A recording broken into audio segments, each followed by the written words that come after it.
70세가 넘어가면 삶에서 정말 중요한 변화가 찾아옵니다. 친구들과 점점 멀어지는 느낌을 받으신 적 있으신가요? 연락이 끊기고 모임도 줄어들고 어느 순간 외로움을 느끼게 되는 경험 말이에요. 사실 이건 너무나 자연스러운 일입니다. 나이가 들면 건강 문제도 생기고 각자의 사정도 달라지면서 친구 관계를 유지하기가 점점 어려워집니다. 그렇다면 70세 이후에는 누구와 함께 살아가야 할까요? 오늘은 친구보다 더 중요한 여러분의 노년을 함께할 진짜 동반자 3명에 대해 말씀드리겠습니다. 그럼 가장 먼저 70세 이후 가장 중요한 첫 번째 동반자는 누구일까요? 바로 배우자입니다. 평생을 함께한 배우자만큼 소중한 사람이 어디 있겠습니까? 젊을 때는 친구들과 어울리는 게 즐거웠고 배우자와는 때로 다투기도 하고 서먹한 시간도 있었을 겁니다. 하지만 70세가 넘어가면 상황이 완전히 달라집니다. 자녀들은 각자 자기 삶을 살고 친구들은 하나둘 떠나가고 결국 곁에 남는 사람은 배우자뿐입니다. 배우자는 단순한 동반자가 아닙니다. 여러분의 삶을 누구보다 잘 알고 여러분의 습관과 성격을 이해하며 아무 말 없어도 여러분이 무엇을 원하는지 아는 사람입니다. 친구는 가끔 만나서 즐거운 시간을 보낼 수 있지만 배우자는 매일 함께 아침을 먹고 산책을 하고 잠자리에 듭니다. 이런 일상의 소중함을 70세가 넘어서야 깨닫게 됩니다. 건강이 나빠졌을 때 곁에서 간호해주는 사람도 배우자입니다. 밤에 갑자기 아플 때 병원에 데려다주고 약을 챙겨주고 식사를 준비해주는 사람. 친구는 문병은 올 수 있어도 매일 간병을 해줄 수는 없습니다. 자식들도 각자 바쁜 삶이 있어서 오래 곁에 머물 수 없죠. 결국 여러분이 힘들 때 가장 가까이에서 돌봐줄 수 있는 사람은 배우자입니다. 그런데 안타깝게도 많은 분들이 배우자의 소중함을 너무 늦게 깨닫습니다. 평생 함께 살았다는 이유로 당연하게 여기고 고마움을 표현하지 않고 심지어 함부로 대하기도 합니다.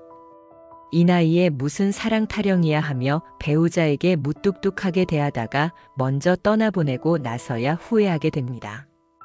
지금부터라도 배우자를 소중히 대하세요. 고맙다는 말 한마디, 미안하다는 말 한마디가 관계를 바꿉니다. 함께 산책하고 함께 식사하고 함께 TV를 보는 평범한 일상이 얼마나 귀한 시간인지 깨달으세요. 친구들과의 모임보다 배우자와의 시간을 우선하세요. 배우자가 건강하고 행복해야 여러분도 행복할 수 있습니다.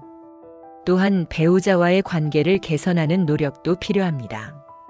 평생 쌓인 서운함이나 오해가 있다면 지금이라도 풀어야 합니다. 이제 와서 뭐 하지 마시고 용기 내어 대화를 시작하세요. 70세 이후에도 부부 관계는 얼마든지 좋아질 수 있습니다. 서로를 이해하고 존중하며 사는 노년 부부의 모습만큼 아름다운 게 없습니다. 혹시 배우자를 이미 먼저 떠나보내신 분들도 계실 겁니다. 그런 분들은 더욱더 다음에 말씀드릴 두 번째, 세 번째 동반자가 중요합니다. 하지만 배우자가 계신 분들은 오늘 당장 배우자에게 고맙다, 사랑한다 한마디 해주세요. 그것이 여러분의 노년을 행복하게 만드는 첫걸음입니다. 그렇다면 두 번째로 중요한 동반자는 누구일까요? 배우자 다음으로 여러분께 필요한 사람, 바로 주치의 담당 의사입니다. 70세가 넘으면 건강이 가장 중요한 화두가 됩니다. 아무리 돈이 많고 친구가 많아도 건강을 잃으면 아무 소용이 없습니다. 병원을 찾는 횟수가 늘어나고 약을 먹는 개수도 많아지고 정기 검진도 자주 받아야 합니다. 이때 여러분에게 정말 필요한 사람은 바로 믿을 수 있는 주치의입니다. 주치의는 단순히 병을 치료하는 사람이 아닙니다. 여러분의 건강 상태를 누구보다 잘 알고 여러분의 체질과 병력을 파악하고 있으며 필요할 때 가장 적절한 조언을 해줄 수 있는 전문가입니다. 친구는 위로를 해줄 수 있지만 의사는 여러분의 생명을 지켜줄 수 있습니다. 어떤 친구도 여러분의 혈압을 재주거나 당뇨를 관리해 줄 수 없습니다. 좋은 주치의를 만나는 것은 정말 큰 축복입니다. 여러분의 이야기를 경청하고 세심하게 진료하며 불필요한 검사나 과잉 처방을 하지 않는 의사를 찾으셨다면 그분과의 관계를 소중히 여기세요. 정기적으로 검진을 받고 건강에 이상이 있을 때 바로 상담하고 의사의 조언을 신뢰하고 따르는 것이 중요합니다. 또한 주치의와 좋은 관계를 유지하면 응급 상황에서도 큰 도움이 됩니다. 여러분의 건강 상태를 잘 아는 의사가 있다면 갑작스러운 상황에서도 빠르고 정확한 판단이 가능합니다. 낯선 응급실에서 처음 보는 의사에게 설명하는 것보다 훨씬 안전하죠. 이 환자는 평소에 이런 약을 먹고 이런 병력이 있고 이런 특이 사항이 있습니다라고 정확히 아는 의사가 있으면 치료 결과도 훨씬 좋습니다. 주치의를 찾을 때는 몇 가지 기준이 있습니다. 첫째, 집에서 가까운 곳이 좋습니다. 나이가 들면 먼 거리를 이동하는 것 자체가 부담이 되니까요. 둘째, 노인 환자를 많이 본 경험이 있는 의사가 좋습니다. 노인의 특성을 이해하고 배려할 줄 아는 의사여야 합니다. 셋째, 설명을 잘해주고 질문에 성실히 답해주는 의사를 선택하세요. 환자를 존중하는 태도가 중요합니다. 그리고 여러 병원을 전전하지 마세요. 한 곳을 정해서 꾸준히 다니는 것이 좋습니다. 의사도 환자를 오래 봐야 정확한 진단이 가능합니다. 또한 의사와 솔직하게 소통하세요. 증상을 숨기거나 약을 임의로 중단하거나 민간요법을 병행하면서 의사에게 말하지 않으면 치료에 방해가 됩니다. 70세 이후에는 친구들과의 모임보다 병원 검진 일정을 먼저 챙기세요. 친구와의 약속은 미룰 수 있지만 건강관리는 미룰 수 없습니다. 좋은 주치의 한 명이 10명의 친구보다 더 든든한 동반자가 될 수 있다는 사실을 기억하시기 바랍니다. 자, 그럼 세 번째로 꼭 필요한 동반자는 누구일까요? 배우자, 주치의 다음으로 여러분께 필요한 사람, 바로 자식이나 가까운 가족입니다. 자식은 당연한 거 아닌가? 하고 생각하실 수 있습니다. 하지만 요즘 세상은 예전과 다릅니다. 자식이 있어도 멀리 떨어져 살고 각자 바쁜 삶을 살고 자주 만나기 어려운 경우가 많습니다. 그래서 오히려 자식과의 관계를 더욱 소중히 가꾸어야 합니다. 70세 이후에는 자식의 도움이 점점 더 필요해집니다.